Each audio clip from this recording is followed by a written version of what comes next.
Welcome to the Daily Tanya. Today is Wednesday, the 13th day of Sivan. Let's begin with Tzedakah. Gedola, Tzedakah, Shemekareves Esar Geula. Tzedakah brings Mashiach closer.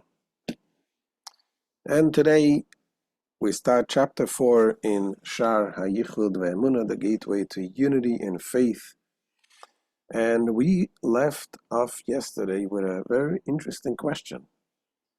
The question was, how can we exist? Meaning, the metaphor that the Alter Rebbe used to describe God's energy that brings us into existence is like the sunlight that comes out of the sun. And the Alter Rebbe explained how we are completely nullified within Hashem, just like the sunlight is nullified in non-existence when it is within the sun itself. Only when it comes out of the sun, then it can be considered, can be defined as a self-separate entity existing, has its own existence. Not its own, we know it comes from the sun, but nevertheless to be identified as an existing thing, the sunlight. However, we're left off with a question, is that being that God is everywhere, so if the sun would have been here, obviously the sunlight would not be existing here. So if Hashem is everywhere, we then should be nullified in Hashem's existence. Then how come we exist? If Hashem is the vivifying force that makes us into existence, and He's here everywhere, how do we exist? And we said that a question like this, it's okay to go to sleep, to consider how is it possible that you exist. That's okay. You can chew on it for a while. Get used to the fact of thinking that Hashem is the real existence, that we are not really the real existence. But in any case, today in this class in the chapter 4, the Alter Rebbe begins to answer this question. And he talks about the creation of the world using God's names. We know God has many names. And the Gemara tells us that Hashem is, the names that Hashem is referred to by is according to His deeds, according to His actions. The way Hashem acts, the way whatever Hashem does, this is described by the names.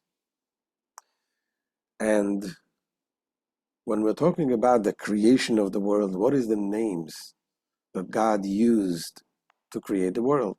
What names was He called by creating the world? So what is interesting, when we look into Genesis, Bereshis bara Elokim. It says in the beginning, Elokim created. Now we're going to talk about two names.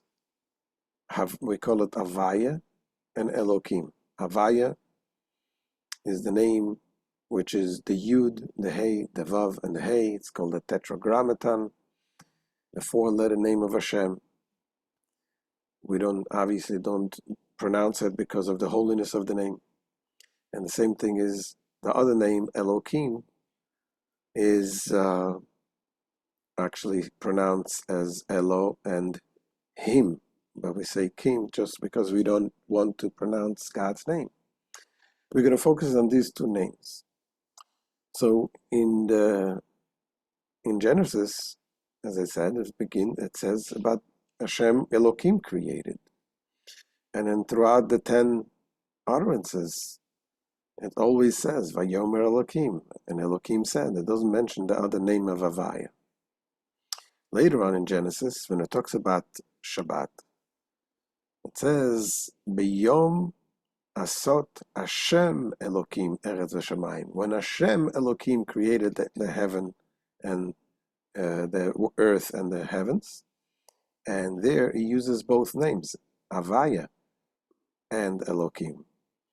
There's another verse in the Psalms that says, Yehalalu et Shem Hashem, praise the name of Hashem, Ki hu tziva v'navro, because he commanded and they were created.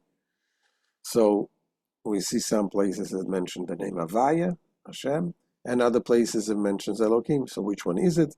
And Hasidus explains that really there is no contradiction, that God used both names, the name of Havaya and the name Elohim, in order to create the world. What is the use of both names? What is the function of these names? So the name Havaya, the Alter Rebbe brings now the verse in Tehillim, that it says, Ki shemesh u'magen Havaya Elokim. Like the sun and its shield is Havaya and Elokim. Meaning that just like you have the sun shining, when the sun shines, it needs a shield, a sheath, in order to protect us from the sun, from the strength of the sun. That in order for us to benefit from the sun, we cannot have the full sun. It needs to be limited, it needs to be filtered, and then it is used to warm us. It gives us warmth, and to sweeten the fruits and all the good things that we benefit. But if the shield will be removed, we're not going to be able to tolerate this light of the sun. And the same thing is also the names of Havaya and Elohim. So Havaya is like the sun, which is about giving giving of the energy, the godly energy. God, the way he is in his attributes of chesed, of giving, and just giving endlessly. And Elohim is the concept of the shield, containing and contracting the light of Hashem in order for us to be able to receive it. So let's see inside the way the Alter Rebbe says, chapter 4 in Shar, Hayichud, והאמונה. Says the Alter Rebbe, Ki hine, ksiv, ki shemesh u'magen Hashem Elokim, it is written, for the sun and a shield is Havaya Elokim. Those are the two names. Pirush mogen hu natik lashemesh. A shield refers specifically to that shield which is a covering for the sun. And what is the covering of the sun do? Lehagein sheyuchlu abriis lesavloi, to protect creatures so that they should be able to bear it, to bear the sun's heat. And Alter Rebbe brings an interesting statement from our sages. The Talmud tells us that in the future, when Mashiach will come, that Hashem will take out the sun from its sheath, and that heat will, the wicked ones will be punished by this heat. They will not be able to tolerate. And the tzaddikim, the righteous ones, will be able to be cured by it. Which means it's going to be such a powerful godly light, godly energy. And in order to be able to benefit from this godly light, we'll be in a higher spiritual level. And the more a person is nullified to Hashem, the more he's is a vessel to receive godly energy. The wicked ones that are not nullified to Hashem, they will be punished by this light. Says the Alter Rebbe, K'mayim Arazal lo osid lo v'yakadosh baruch hu moitzi chama min hateika reshoim nidoini b'chulu. As our sages of blessed memory have said, in the time to come, in the Messianic era, the Holy One, blessed be He, will take out the sun from its sheath. The wicked will be punished by it, as they will be unable to bear the intensity of the sun. And the passage goes on to say that the righteous will not only be able to tolerate it, but they will actually be healed by it. Continues the Alter Rebbe and says, and now just as the covering shields the sun, protecting creatures from the intensity of its rays, so that benefit may be derived from it. Kach Shem Elokim Meigin L'Shem Havaya Baruch Hu. So does the name Elokim shield the name Havaya, blessed be He, enabling the created universe to absorb the divine illumination that emanates from it. And the Alter Rebbe goes on to explain the name Havaya. What does the name Havaya represent? Again, Havaya is the name of the tetragrammaton with which we switch the letters around. The original order is the Yud, the Hey, then the Vav, and the Hey. So the Yud, the Hey, Vav, and the Hey, you have the letters Hey, Vav, Hey, the last three letters, is Hoveh. Hoveh means the concept of creating, bringing into existence. So that's what Havaya represents. Havaya, the meaning of Havaya is that it brings everything into existence from something, from nothing into something. The Shem Havaya Pirush Me'aves Hakoil Ma'ayin Liyesh. The meaning of the name Havaya is that which brings everything into existence ex nihilo. As the Rebbe notes, this refers to the last three letters, the Hey, the Vav, and the Hey of this name, which form the word Hoveh, the root of the verb, which means to bring into being. Now, what is the Yud in the beginning of the name of Hashem? Says the Alter Rebbe, the Yud in the Hebrew, it has serves two purposes. When you have a Yud in the Hebrew before a word, it means that it will be in the future.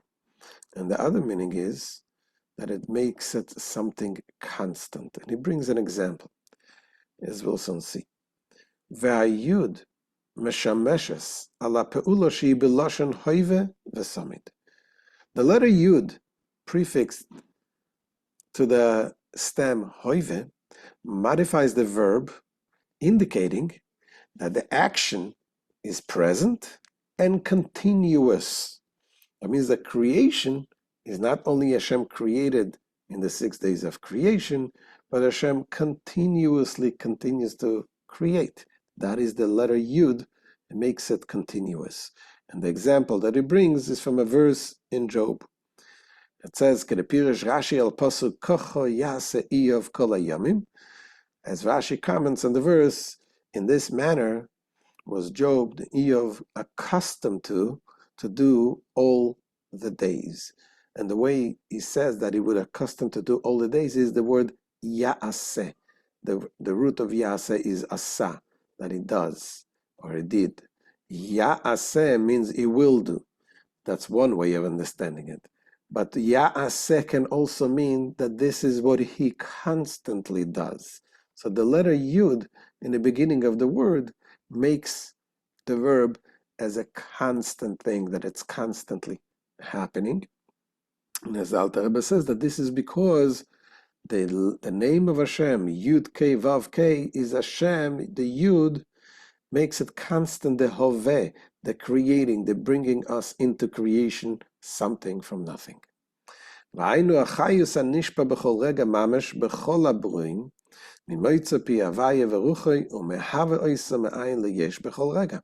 This action is the life force which flows at every single instant into all things created, from that which proceeds from the mouth of God and His breath, and brings them into existence ex nihilo at every moment.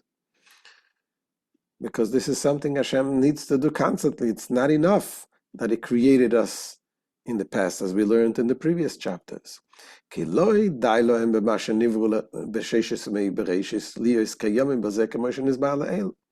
For the fact that they were created during the 6 days of creation is not sufficient for their continued existence, as explained above.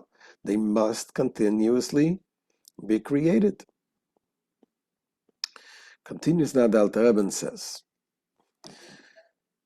that when we use, Moshe Rabbeinu uses Hashem praise, and we say it in the Siddur, in the prayer, we say the great God and the mighty God, a Gadol and a Gibor. When we're saying Hashem, referring to Hashem as the great God, this we refer to Hashem in his attribute of chesed, endless giving. That is the greatness of Hashem. Endless giving, bringing something to creation from something from nothing. And the mighty God is the power of contraction. And it says the Alter Rebbe, "V'hinei b'siddur shvochav shel HaKadosh Baruch Hu ksiv, agadol, agibor, chulu." In the enumeration of the praises of the Holy One, blessed be He, it is written, Hagadol, the great, Agibor, the mighty, and so on.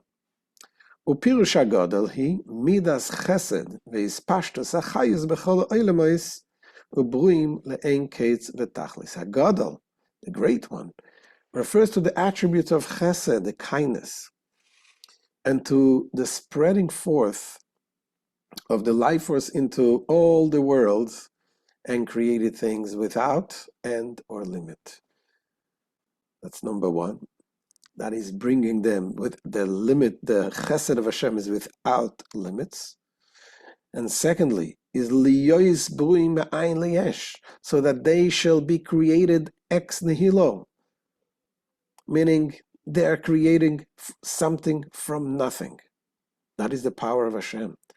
Usually when you have something created, there must be some kind of relation between the creator and the creator, and the created being and the creator.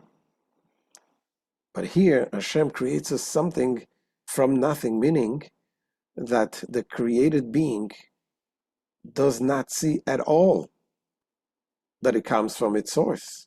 It is as if it's coming from nothing. Obviously, it's not from nothing, it's from Hashem. But in the terms of the created being, it seems like it's something which comes from nothing. That is the power of the chesed of Hashem. And number three, that is v'kayomim bechesed chinam, and they exist through gratuitous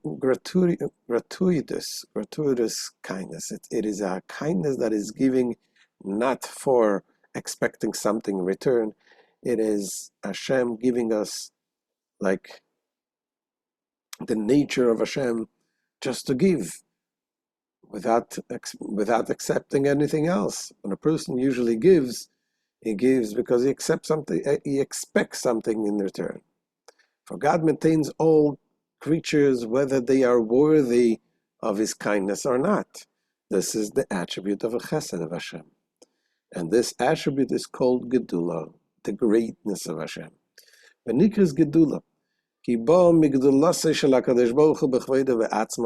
The attribute of chesed is called Gedula, the greatness, for it derives from the greatness of the Holy One, blessed be He, from Himself in all His glory. For God is great, and His greatness is unsearchable, inasmuch as it is infinite. ולכן משפיע גם כן חיוס ועיסאוויס מאין ליש לעולמות הברואים אין קץ, and therefore he also causes life force and existence ex nihilo to issue forth for an unlimited number of worlds and creatures. Sheteva hatoiv lehetiv, for it is the nature of the benevolent to do good. God's benevolence thus dictates that there be an infinite number of worlds and creatures that will benefit from His beneficence. Being benevolent is not just wanting to do good, it is the doing the good. And so this is how the Alter Rebbe begins the explanation, how the creation of the world comes from Avaya, and tomorrow we'll continue the concept that that limitless light and kindness of Hashem needs to be limited in order for us to be able to contain it. So this the end of today's year, and Minutes Hashem, we'll see you tomorrow. Wishing you a wonderful day.